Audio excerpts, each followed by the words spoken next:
پھر اسی کے ساتھ ساتھ جو ہے وہ یہ صورت اس لیے بھی ہلکی ہے، بڑی ہلکی پھلکی، یعنی کہ دل پر یا دماغ پر اتنا بوجھ نہیں ڈالتی ہے، کیونکہ اس میں اللہ سبحانہ تعالیٰ کی بہت ساری قدرت نشانیوں کی باتیں ہیں، بہت ساری دلیلیں ہیں۔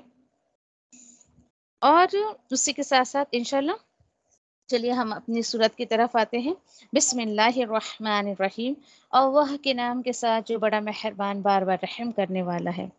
الف لام را، تلک آیات الکتاب الحکیم، اکان للناس عجبا ان اوحینا الی رجل منهم ان انذر الناس وبشر الذین آمنوا ان لهم قدم صدق عند ربهم قال الكافرون ان هذا لساحر مبین۔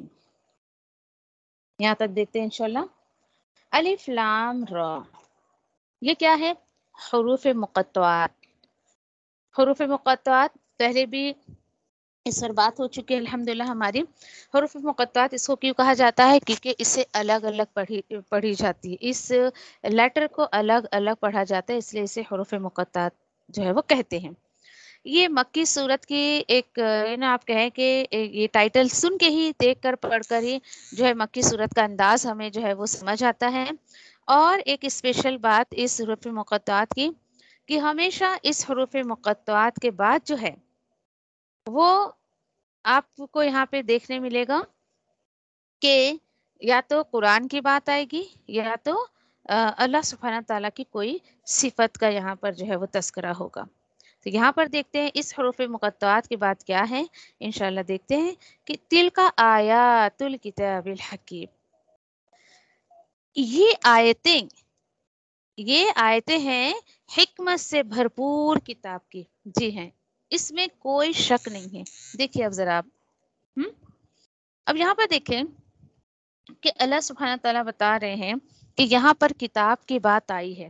کتاب، الکتاب بھی قرآن کا ایک نام ہے، اور واقعی اس میں کوئی شک نہیں ہے کہ یہ حکمت سے بھری ہوئی ہے۔ انسان کے اندر حکمت آتی ہی تب ہے جب وہ اللہ کے کلام کو سمجھنے لگتا ہے، اور اس کو حکمت آتی ہے، وزڈم آتا ہے، صحیح غلط میں اسے تمیز کرنے کا ایک فرق سمجھ آتا ہے، اسے سمجھ آتا ہے کہ حق کیا ہے، باطل کیا ہے۔ اسی کے ساتھ ساتھ آپ دیکھیں کہ حکیم کا اگر آپ روٹ لیٹر نکالیں، ہا، کاف اور میم ہے، اسی سے حکمت نکلا ہے، اسی سے حکیم نکلا ہے، اسی سے جو ہے حاکم نکلا ہے، یعنی آپ اس ایک روٹ لیٹر سے بہت سارے، اسی سے حکومت نکلا ہے۔ اور بہت ہی صحیح بات ہے، دیکھیے کہ اگر کسی کو کسی پر حکومت کرنی ہے تو اسے اللہ کی کتاب سمجھنا بہت ضروری ہے، اس میں جو ہے وہ حکمت سے بھرپور ہے۔ اور اسی کے ساتھ ساتھ آپ دیکھیں اگر کہ حکیم، جیسے کہ ڈاکٹر کو بھی کہا جاتا ہے، حکیم کہا جاتا ہے نا ڈاکٹر کو، تو جی ہاں، یہ بھی بہت امپورٹنٹ بات ہے کہ حکیم، جیسے کہ اس میں دیکھیں کہ آپ ڈاکٹر ہوتا ہے اور وہ اس میں آپ کو اس کے پاس جاتے ہو، اپنے مرض آپ اس کو بتاتے ہو تو وہ آپ کو شفا ہونے کے لیے دوائیاں وغیرہ دیتا ہے۔ جی ہاں، اسی طریقے سے اس کتاب میں بھی انشاءاللہ آیت آئے گی، آگے ہم دیکھیں گے کہ اس میں جو ہے شفاء الناس ہے، اللہ نے اس قرآن میں شفا رکھ دی ہے، اس میں دلوں کی بیماریوں کا علاج ہے۔ بات آئی سمجھیں؟ پھر اسی کے ساتھ ساتھ آپ دیکھیں کہ واقعی انسان جب قرآن کو سمجھنے لگتا ہے تو اس کی ظاہری بھی بہت ساری بیماریاں اللہ کے حکم سے ختم ہو جاتی ہیں، اور باطنی بھی۔ ظاہری بیماریاں تو ہمیں سمجھ آتی ہے، باطنی بیماری کا، اسپیشلی باطنی یعنی کہ چھپی ہوئی ہماری انٹرنلی جو ہمارے ڈیزیز ہوتے ہیں، کسی کے لیے ناراضگی، غصہ، نفرت، غم اور کہ پریشانیاں، ان تمام چیزوں کا علاج اللہ سبحانہ تعالیٰ نے اس قرآن میں رکھ دیا ہے۔ ایک بات آپ نوٹ اگر آپ نے کیا ہو، الحمدللہ یہ ہم 11ویں پارے کے اختتام پر چل رہے ہیں، کہ جب کبھی بھی قرآن کی بات آتی ہے نا تو آپ کو یہ الفاظ ضرور ملیں گے۔ فار ایگزامپل مرضون آپ کہہ دیں، بیمار کہہ دیں، یا شفا کہہ دیں، ایسے الفاظ آتے ہیں۔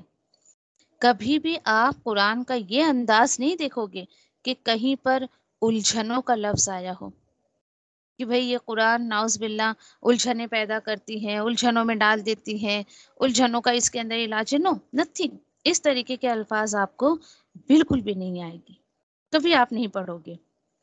پھر ایک بات نوٹ کریں آپ کہ دیکھیے کہ جب یہ آیت آتی ہے نا کہ ہاں بھائی اس میں جو ہے بیماری کی شفا ہے، یعنی جب آپ لوگوں کو ایسا کہنے جاؤ قرآن میں بیماریوں کی شفا ہے، تو لوگ کہتے ہیں اچھا اس میں جو ہے پوچھتے ہیں وہ لوگ اچھا اس میں شفا ہے، تو اچھا ٹھیک ہے پھر اس طریقے کی بیتوکی باتیں کرتے ہیں. اچھا ٹھیک ہے بتائے، جیسے فار ایگزامپل کسی کا بچہ گھر سے بھاگ گیا ہے، کسی میں بڑی نااتفاقی ہو گئی ہے، کسی میں سمجھیے کہ لڑائی جھگڑا ہو گیا ہے، ہسبینڈ وائف جو ہے وہ کہتے ہیں نا کہ وائف اپنے قابو میں ہسبینڈ کو نہیں کر پا رہی ہے، یا پھر بہو اپنے ساس کو قابو میں نہیں کر پا رہی ہے، یا اس طریقے کی باتیں اس طریقے کی جب آتی ہے تو کہتا ہے اچھا ٹھیک ہے پھر بتائیں مجھے کوئی آیت بتا دے، میرا بچہ گھر سے بھاگ گیا ہے، میں وہ کون سی آیت کا وظیفہ کروں کہ میرا بچہ گھر آ جائے، وہ کون سا وظیفہ کروں کہ شوہر میرے قابو میں آ جائے اور میرا موٹاپا کم ہو جائے اور یہ ہو جائے اور وہ ہو جائے. کیونکہ آج بہت سارے کہ ایسے میں نے کلپس دیکھے ہیں کہ جن میں نعوذ باللہ قرآن کو اس مقصد کے لیے استعمال کیا جا رہا ہے. سوچے ذرا. پھر لوگ کہتے ہیں اچھا اچھا ٹھیک ہے بھائی اس میں شفا ہے تو بتائیں ہمارے پرابلم کا حل کس آیت سے ہم کو ملے گا. تو be careful and point to be noted کہ دیکھیے بیماری اور پرابلم میں فرق ہے. لوگ اس چیز کو کیوں نہیں سمجھ پاتے ہیں؟ ابھی میں آپ کو سمجھاتی ہوں. دیکھیے کہ بیماری اور پرابلم میں فرق کیا ہے. فار ایگزامپل دیکھیے کہ اگر کوئی بندہ بیمار ہے، کچھ بھی تکلیف ہے اس کو، تو اس کے پیچھے 2-3 باتیں جو ہے اس بیمار کے لیے ہونی چاہیے. فرسٹ تھنگ اس کی بیمار تو پہلے خود کو بیمار فیل کرے کہ ہاں بھائی میں بیمار ہوں. ٹھیک ہے. دوسری چیز یہ کہ بیمار خود جب تک ڈاکٹر کے پاس نہیں جائے گا علاج کے لیے، کوئی اس کا نہیں کچھ کر سکتا ہے. اب جو بیمار ہے وہ خود ہی ڈاکٹر کے پاس نہیں جا رہا ہے تو ڈاکٹر کیا کرے گا؟ چلو ڈاکٹر آ بھی گیا اس کے پاس تو بیمار کہے گا نہیں بھائی میں تو بیمار نہیں ہوں. تو مین تھنگ کہ بیمار کو خود بھی فیل ہونا چاہیے کہ میں بیمار ہوں، اینڈ جب تک وہ خود سے جا کر ڈاکٹر کے پاس دوا نہیں لائے گا، اس کو نہیں کھائے گا، جب تک وہ اچھا نہیں ہو پائے گا. یعنی آل اوور بیماری جو ہے وہ بیمار کے اوپر آ کر اس کو فیل بھی ہونا چاہیے اور طریقے کی بات ہے. ٹھیک ہے چلیں. ہاں امید ہے کہ آپ کو بات سمجھ آئی ہوگی. اس کو خود احساس ہونا چاہیے، دوا بھی خود کھانا چاہیے، تبھی تو وہ صحیح ہوگا نا. ٹھیک ہے. اسی طریقے سے اب دوسری چیز کیا ہے؟ پرابلم. اب دیکھیے فار ایگزامپل کہ آپ کے گھر میں کچھ پرابلم ہو گئی ہے، کہ سمجھو پانی نہیں آیا ہے آپ کے گھر میں، یہ پرابلم ہو گئی، آپ کو الیکٹریسٹی بل بھرنا ہے، کچھ ایسا پرابلم ہے، بازار سے آپ کو کچھ منگانا ہے، اٹس یور پرابلم. ٹھیک ہے. تو بھائی یہ ایسے مسئلے ہیں، یہ ایسا پرابلم ہے کہ آپ کسی سے بھی اس کو سالو کروا سکتے ہیں. بھائی لو میرا آپ الیکٹریسٹی بل بھر دو، میں پانی کا میں کہیں سے ارینجمنٹ کر سکتی ہوں. تو لوگ پرابلم اور بیماری میں فرق محسوس نہیں کرتے. اسی طریقے سے دیکھیے کہ جب تک ایک بندہ خود یہ احساس نہیں کرے گا کہ بھائی یہ قرآن جو ہے مجھے شفا دیتی ہے، جب تک میں اس کو پڑھوں گی نہیں، سمجھوں گی نہیں، اس کو اپنی زندگی میں نہیں لاؤں گی، کیسے آپ کو شفا ملے گی؟ بس دور دور سے لوگ اس کا وظیفہ کرتے رہتے ہیں، اور اللہ کی پناہ کہ وظیفہ بھی ایسا بے تکا کرتے ہیں کہ ہنسی آتی ہے لوگوں پر. جیسے ایک میں نے بتایا تھا کہ کوئی بیچارہ موٹا تھا، اس کو وظیفے کے طور پہ ایک آیت دی گئی سورۃ التوبہ کی، جو میں نے آپ نے پڑھی ہے، آئی تھنک آیت نمبر 39 ہے، کہ جس میں اللہ سبحانہ تعالیٰ نے 38 تقریباً، کہ جس میں جو ہے وہ سورہ غار کی بات کی ہے اللہ نے، کہ اللہ کے رسول صلی اللہ علیہ وسلم اور ابو بکر صدیق رضی اللہ تعالیٰ عنہ میں ہیں، اور آپ صلی اللہ علیہ وسلم کہہ رہے ہیں کہ غم نہ کرو اللہ ہمارے ساتھ ہے. وہ آیت تقریباً 38 ہے وہ آیت. اب آپ سوچیں ذرا، آپ سوچیں اس آیت کو موٹاپا کم کرنے کے لیے کہاں سے کوئی لنک ہوتا ہے کیا؟ نتھنگ. سینس نہیں ہے لوگوں کو. اٹھے سٹے کچھ بھی وظیفے کے طور پر. تو قرآن تو بھائی اس مقصد کے لیے نہیں اتارا گیا. کیسے لوگوں کی دلوں کی شفا اس کے اندر آئے گی؟ جب انسان اس کو اپنے دل میں اتارے گا، پڑھے گا. ایسے نہ جانے کیا کیا وظیفے. کسی کی شادی نہیں ہو رہی تو سورہ نور پڑھ لو. ہاں، پریگننسی میں تم سورہ مریم پڑھ لو، اس کا وظیفہ کرو. سورہ یوسف پڑھو تاکہ پریگننٹ لیڈی کو بچہ خوبصورت ہو. استغفر اللہ. کبھی بھی ہم نے صحابہ کے کے قول سے یا نبی کریم صلی اللہ علیہ وسلم کے قول سے ایسی کوئی باتیں نہیں سنی. تو ایسی باتوں کو اوائڈ کریں، لیٹ گو کریں، بالکل دھیان نہ دیں ایسی باتوں پر. یہ چیزیں مجھے اور آپ کو قرآن کے مقصد سے ہٹا دیتی ہے. ایسے بے ترکے سے بڑے عجیب عجیب سے وظیفے جو ہے لوگ، خیر اللہ کا شکر ہے ابھی تو جو لوگ کہ اپنے چینل سے جڑے ہوئے ہیں یا الحمدللہ ہمارے گروپ سے جڑے ہوئے ہیں، الحمدللہ تحقیق کرتے ہیں وہ لوگ کہ باجی کسی نے مجھے یہ وظیفہ دیا ہے، پلیز آپ بتا دیں. تو بھائی میں تو ٹرانسلیشن ڈائریکٹلی بھیج دیتی ہوں، آپ خود پڑھ لیں اور آپ کا جو وظیفے کا مقصد ہے جسٹ کمپیئر اٹ اینڈ آپ خود سوچیں کہ آپ کا جو مسئلہ ہے، آپ کا جو پرابلم ہے، کیا وہ اس آیت کے ترجمے پہ فٹ بیٹھتا ہے کیا؟ کسی ایک کو میں سمجھا رہی تھی، مجھے بھی انہوں نے بھیجا کہ ہم یہ چین بنا رہے ہیں، اس کا وظیفہ کریں، ایسا ہے ویسا ہے. تو میں نے ان کو ترجمہ بھیجا. میں نے کہا بھائی جس مقصد کے لیے آپ یہ صدقہ جاریہ کے لیے یہ وظیفہ آپ کر رہی ہیں، اس مقصد پر، اس مسئلے پر تو یہ بالکل فٹ ہی نہیں ہوتا ہے. دین شی سیڈ کہ ارے یہ قرآن کی تو کسی بھی آیت کا وظیفہ کر لو نا، کیا فرق پڑتا ہے. میں نے کہا قرآن کی ہر آیت وظیفے کے لیے نہیں اتری ہے. ہر کیا میں سمجھتی کوئی بھی آیت وظیفے کے لیے نہیں اتری ہے. یہ لوگوں کا تعلق ہے قرآن کے ساتھ کہ لوگوں نے یہ سوچا کہ قرآن صرف جو ہے وہ کہ بس کسی خاص مقصد کے لیے اتارا گیا ہے، بس اسی مقصد کو پورا کر لو، دیٹس اٹ. آپ سوچے ذرا، کہیں حیض کی آیتیں آئی ہیں، کہیں طلاق کی آیتیں آئی ہیں، کہیں نکاح کی آیتیں آئی، تو آپ اس کا وظیفہ کریں گے؟ جیسے کہ وہ لیڈی مجھ سے کہہ رہی تھی، ہاں قرآن ہے نا، قرآن کی تو کسی بھی آیت کا ہم وظیفہ کر سکتے ہیں نا. دیکھیے اتنی خوبصورت کتاب جو میرے اور آپ کے ساتھ قبر میں جانے والی حشر میں ساتھ دے گی، اس کے ساتھ میرا اور آپ کا یہ تعلق ہے کہ ہمیں یہ بھی نہیں پتا کہ قرآن کی آیتیں وظیفے کے لیے نہیں اتاری گئی. پھر سمجھ جائیں آپ، یہ قرآن اپنے پڑھنے والے کے ساتھ وہی معاملہ کرے گا جو وہ قرآن کے ساتھ معاملہ کرے گا. آج میرا اور آپ کا جو تعلق، جو کنیکشن اللہ کی کتاب کے ساتھ ہے، ان فیوچر وہی ہمیں ملنے والا ہے. اللہ سے دعا کرے کہ اللہ سبحانہ تعالیٰ مجھے اور آپ کو ہمیشہ اپنے کلام کے ساتھ جو ہے وہ جوڑ کر رکھے. پھر اسی کے ساتھ ساتھ دیکھیں انشاءاللہ اس سورت کے آخر تک انشاءاللہ آپ بہت کچھ کہ اللہ کی قدرت کو پا لیں گے، اللہ کے نشانیوں کی محبت آپ کے دل میں آ جائے گی. اور انشاءاللہ یہ شفاء الناس، انشاءاللہ شفاء القلوب، اس پر ہم بہت انشاءاللہ بات کریں گے کہ کس طریقے سے اللہ نے اس صورت میں جو ہے وہ قرآن کے ذریعے لوگوں کے دلوں کی بیماریوں کی شفا رکھی ہے. بہت خوبصورت بات. تو انشاءاللہ اس کو کنٹینیو کریں گے انشاءاللہ. جزاکم اللہ خیرا وآخر دعوانا الحمد للہ رب العالمین. سبحان اللہ و بحمدہ، سبحانک اللہم و بحمدک، نشہد ان لا الہ الا انت، نستغفرک و نتوب الیک. سبحان ربک رب العزة عما یصفون وسلام علی المرسلین والحمد للہ رب العالمین. ربنا آتنا فی الدنیا حسنة وفی الآخرة حسنة وقنا عذاب النار. ربنا لا تزغ قلوبنا بعد إذ هديتنا وهب لنا من لدنك رحمة إنك أنت الوهاب. ربنا هب لنا من أزواجنا وذرياتنا قرة أعين واجعلنا للمتقين إماما. ربنا تقبل منا إنك أنت السميع العليم وتب علينا إنك أنت التواب الرحيم.